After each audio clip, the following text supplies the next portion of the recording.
Hi, my name is Peter. I would like to tell you the story about me and my brother Sam. It's a story about our awkward relationship. I think it's important to tell you, and I hope you'll understand why.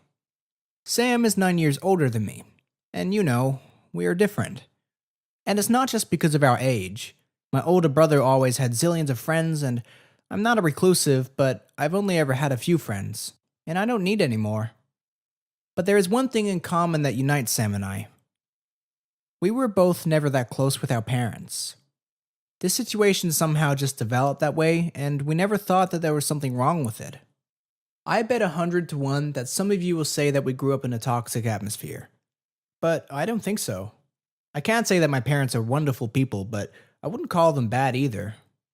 You see, the thing is that all of us, my father, my mother, my brother, and I, are pretty closed off people, not used to sharing their problems with the rest of the world. Once, my father had serious problems at work and we were left with no money, not even to live on. But he overcame these problems without even saying a word. My mother finally found out, and there was a huge fight. Nobody can match my mother in the art of the argument. But not because she is evil, oh no. She just has a very hot temper. And she was always very strict with my father. I think she wanted more from him than he was able to offer her. However, these types of arguments between our parents rarely happened, and it was always clean and cozy in our house, and we had all of our meals together at one table, but there was never much small talk during these dinners. Maybe it was because seeing conflict between our parents was unbearable. One argument happened because of Sam's education. He decided not to enroll in college after high school. He saw his future in the service sector and wanted to start getting real job experience as soon as possible. Our father approved of his idea. He liked the concept of moving towards success through labor, especially considering that the college tuition would have seriously affected the family budget. But my mother? Oh, you can't even imagine how my mother reacted. She refused to speak to Sam, dwelling on the thought that he had just fallen under the influence of his father. A hopeless loser, as she said, who wanted to also ruin his children's lives.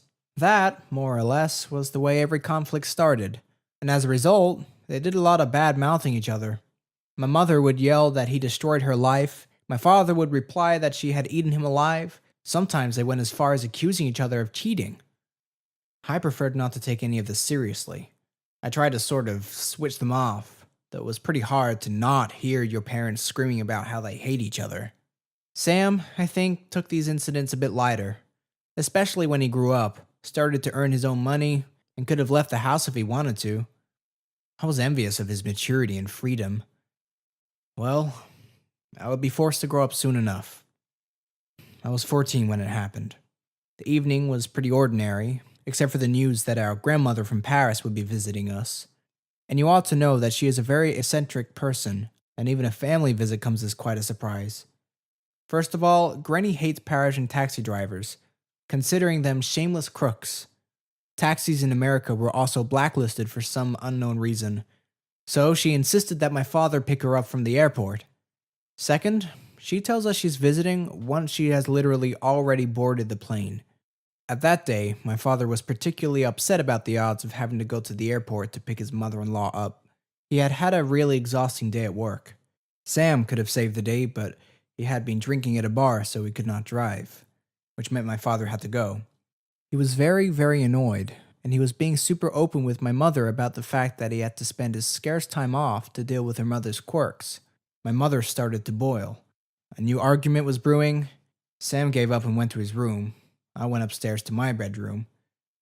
I saw from the window that my mother and father were walking to the car together. It seemed like they had arrived at a compromise, but both were still really angry and were arguing as they walked. I did not want to hear it, so I closed the window and went to bed. At about 3 a.m., I was awoken by the sound of a phone call in the next room, Sam's room. When I entered, I saw him sitting on his bed, burying his face in his hands. It was a loss of control. You know, it happens. If a driver is tired, like our father was, or if something distracts a driver from the road, like for example, an argument with somebody in the passenger seat. If you are watching my story, just remember These things can end up badly. My mother and father did not survive the accident. It is hard to describe the feeling when you find out that your parents are gone. Yesterday, everything was, well, far from ideal, but it was. And now it's all ruined, and nothing will be like it used to be. And also the feeling of loneliness, which comes after the shock and grief are gone. Now I am 16 and I've been an orphan for 2 years already, and I'm just now able to share my emotions with those who are luckier than me. It was good that Grandma was with us at the moment. She helped us figure out all the formalities, she organized the funeral and paid all the expenses. She even helped us get insurance money, which allowed Sam and I some money to live on for a while. But then, Granny said that her help to her beloved grandchildren was over. She could not take us back to her tiny apartment in Paris, and she did not want to move to the United States. So she said, au revoir, and flew back to France. And I thought that I'd gotten seriously stuck. The last thing I expected was for Sam to go through the motions and arrange for guardianship of me. But that was exactly what he did. He had a job and earned a small but steady income, and I was grown up enough to live with my older brother by that time. All the formalities were settled, but this was only the beginning of our problems. The first problem we encountered was that Sam could not afford our parents' house, so we moved to a cheap apartment with 2 tiny bedrooms, separated by a wall so thin that even a simple nail could break through it. Now, my brother and I had to live much closer to each other than we were used to or wanted. The 9 years is not such a big difference in age, but we always took very little interest in each other's lives. We had never even gone to the movies together, and we did not have mutual friends that could bring us at least a little bit closer. So, locked together in this tiny apartment, we started to annoy each other. But there were also more basic problems. For instance, Sam refused to take part in any housekeeping duties. Oh gosh, how mad I would get that he had just left it all for me, with the excuse that he earned the money for both of us. I had to wash my clothes and his, I had to clean the apartment, and I even had to learn to cook. My mother kept the house neat but never taught us anything about an independent life. So at the beginning I felt clumsy and helpless, but honestly, it was just little things. There was something much worse. You see, I don't have many friends, especially ones that I would invite to visit. But if Sam came home from work and saw any of them, he did not even try to hide the fact that he was annoyed. He didn't want to see high school kids at his house when he wanted to come home and relax after a hard work day. So I stopped inviting friends to our house altogether. But that was not fair, because Sam invited friends at any time, even at night.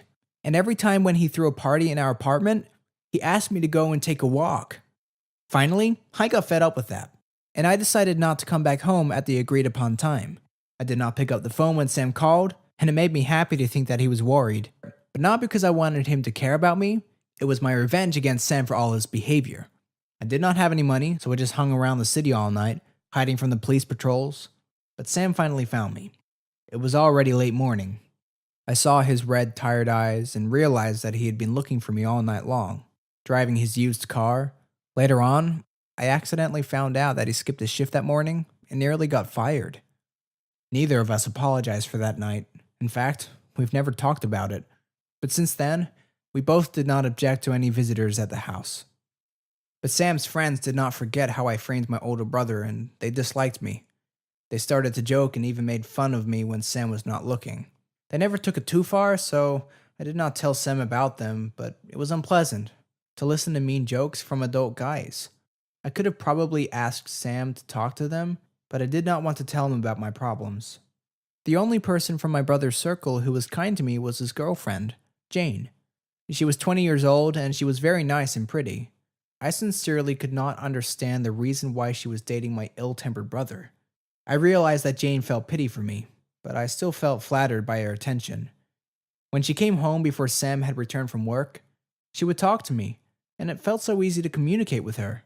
I did not feel like she was older than me. One day I realized that I have never talked to anybody else as openly as I did with Jane.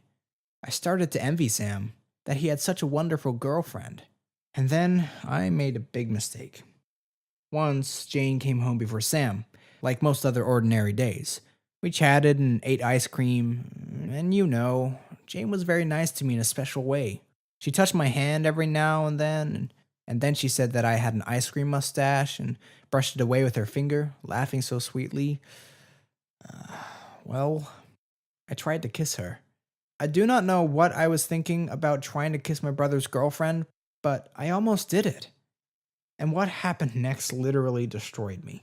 It looked like the devil had suddenly possessed Jane. She slapped my face, she screamed, and then she called Sam in her cell and, crying, started to ask him to come home as soon as possible. But my brother was already nearby and was there within a minute. And then Jane accused me of harassing her. Can you imagine? She cried and repeated that I had attacked her, but it was a lie. I was shocked, but Jane's next words finished me. Crying on, she demanded that Sam get rid of the juvenile delinquent in this house. And then I understood that all Jane's kindness with me was a lie. She was just looking for a way to get rid of me. I had heard many times that she would like to move in with Sam if they had the opportunity.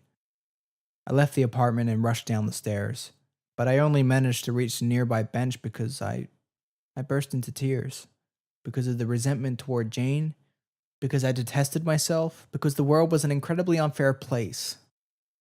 I got myself together when Sam sat near me and put a Coke in my hands. He kept silent for a while, and then he said calmly and easily that he did not believe Jane, and that we would not see her again. I am not sure, but maybe for the first time since I was a kid, I hugged my brother, and I understood with shame and happiness how wrong I was about him.